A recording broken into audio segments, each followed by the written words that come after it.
¿Alguna vez te has preguntado qué son las ondas? Bueno, ahora lo descubrirás. Soy Andrés Fernández y esto es Ciencia Básica. Pero para poder definir las ondas, ¿dónde observamos distintos fenómenos ondulatorios en nuestra vida cotidiana? Para ello, nosotros nos damos cuenta en la existencia del sonido, en la existencia misma del sol, de la luz, la propia luz, la cual viaja en ondas electromagnéticas en nuestro alrededor y llenan de diferentes ondas, y no solamente de ondas, sino de partículas a nuestro alrededor. Estos serán los dos grandes conceptos que se verán el día de hoy, la luz y el sonido. Vamos a definir a una onda como a una perturbación específica de un medio material o no, y este tiene que ver mucho con la densidad, con la presión, con el campo magnético o el campo eléctrico del medio, ya que en base de esto es cómo se origina y también cómo se va distribuyendo en el medio. Cuando una onda se propaga, no transporta materia, sino transporta energía. ¿Cómo se clasifican las ondas? En este apartado vamos a clasificar las ondas a través de criterios. Uno de estos criterios va a ser la vibración del medio o la dirección de propagación en donde actúan las ondas, entre otros. Para empezar, vamos a analizar el primer criterio, que es el medio de propagación.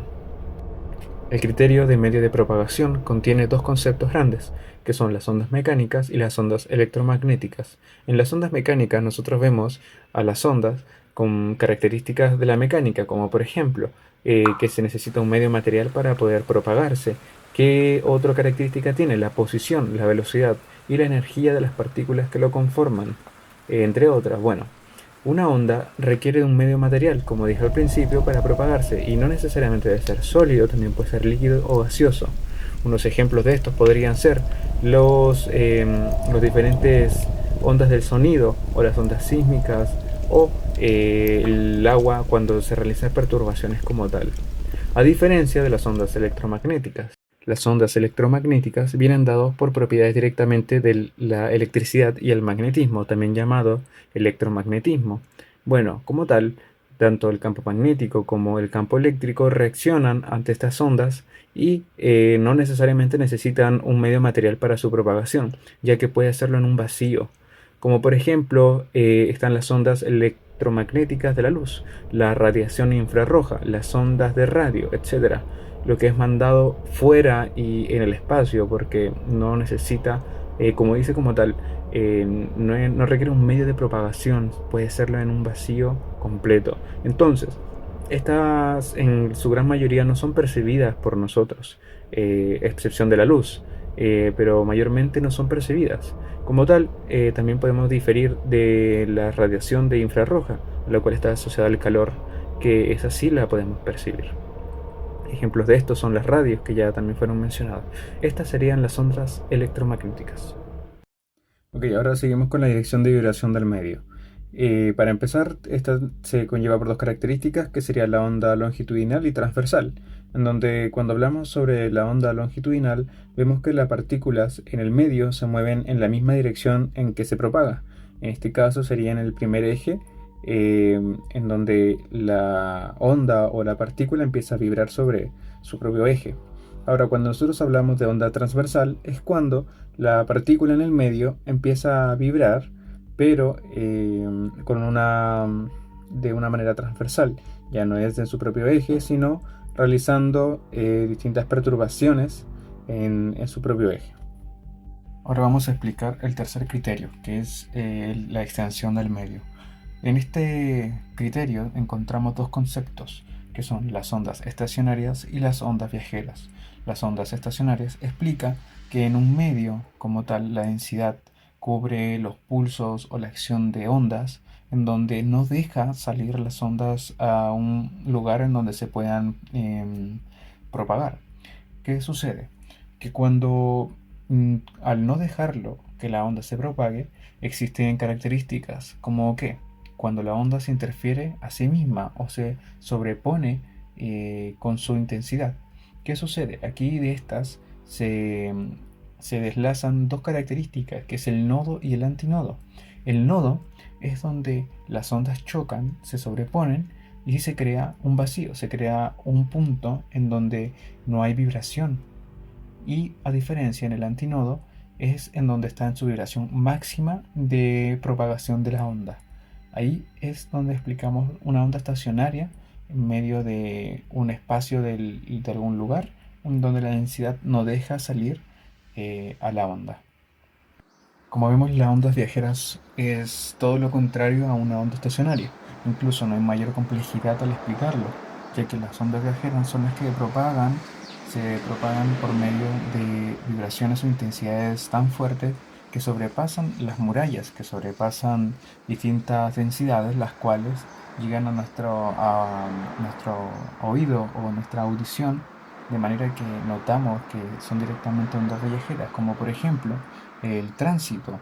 Por ejemplo, los vecinos cuando hacen fiesta en la madrugada o diferentes ejemplos hay en la vida cotidiana respecto a ondas viajeras. Ahora pasamos al cuarto criterio, que es la periodicidad de la onda. Este explica que en dos conceptos, como las ondas son periódicas y no. Bueno, las ondas periódicas como tal vienen por una intensidad periódica, donde se propaga también de manera periódica. Entonces, sus pulsos y su valor respecto a su propagación, intensidad, amplitud y sus características de una onda vienen todas siendo igual, ya que es periódica. A diferencia de las ondas no periódicas, ya que esta no hay una constanteidad, no hay un medio constante en donde esto suceda, a diferencia de las ondas periódicas. Ese sería el cuarto criterio. Bueno, ahora vamos a explicar el quinto criterio, que es la dirección de propagación. Razonablemente entendemos que la propagación de una onda se aplica en las tres dimensiones, por ende, está inmerso la primera y la segunda dimensión en su análisis. Ahora vamos a ver una representación y características de las ondas. Una de las características de las ondas es la amplitud. La amplitud es la distancia que existe desde un punto a una posición de equilibrio. También podría decirse que es el desplazamiento máximo que experimenta la onda desde una posición de equilibrio. Bueno, gráficamente esto va a ser mostrado. Un dato curioso es que la amplitud muestra la intensidad o la energía con la que la onda es ejecutada. Como por ejemplo, em, nosotros podemos analizar a través de esto qué intensidad fue producida en la onda para que la amplitud sea de ese desplazamiento o tamaño respecto a la posición de equilibrio. Bueno, también a través de esa información nosotros podemos entender un poco más sobre sus amplitudes y frecuencias como tal. Otra característica sería la longitud de onda, que es la distancia que hay desde que la onda comienza hasta que termina, donde se realiza un ciclo. Y estas serían características o elementos especiales de una onda. Normalmente, la longitud de onda son periódicas, cuando son constantemente periódicas, aplicando el cuarto criterio. Pero también existen elementos temporales de una onda, donde en esta está inmersa el periodo, la frecuencia y la velocidad de propagación, la cual va a ser el siguiente tema a ver. Elementos temporales de una onda. ¿Por qué elementos temporales de una onda? Porque el tiempo está inmerso en las características de estos conceptos, como por ejemplo el periodo. El periodo es el tiempo en que la onda recurre a llegar a ser un ciclo. Un ciclo que es un vaivén de la onda en un medio de equilibrio. Como ejemplo en un péndulo, por ejemplo, o en un reloj también. Bueno, el periodo es medido por segundos y dependiendo de la sigla del libro o del país en donde estén, va a cambiar. Algunas veces es P, algunas veces es T, difiere de el lugar en donde estés. La frecuencia es el número de ciclos que realiza una onda. Esta viene dada por la fórmula de ciclos partidos por tiempo y viene con su magnitud de Hertz, dada como tal. Entonces, algo interesante de la frecuencia es que también puede representarse como 1 partido por el periodo, o el periodo va a ser igual al inverso de la frecuencia. Entonces son fórmulas que se van a ir ocupando a medida que les vayan preguntando. Esto se va a ver más adelante incluso en estudios universitarios, como por ejemplo el movimiento armónico simple. Se ven estudios sobre las ondas y muchos más estudios todavía relacionados con esto. La rapidez de propagación. La rapidez de propagación es la relación de cambio de distancia recorrida y en el tiempo empleado en hacerlo. La distancia que uno recorre la onda, el tiempo en que la recorre, esas dos características, tanto la distancia como el tiempo, hacen la rapidez de propagación. Por ende, se va a definir matemáticamente que la rapidez de propagación va a ser lambda, que sería la longitud de onda, partido por el periodo, en donde encontramos la distancia partido por el tiempo. También podemos definir la rapidez de propagación como lambda multiplicado por la frecuencia, ya que la frecuencia es el inverso del periodo. Y eso sería todo en la representación y características de una onda. Espero que les haya gustado la primera parte de ondas.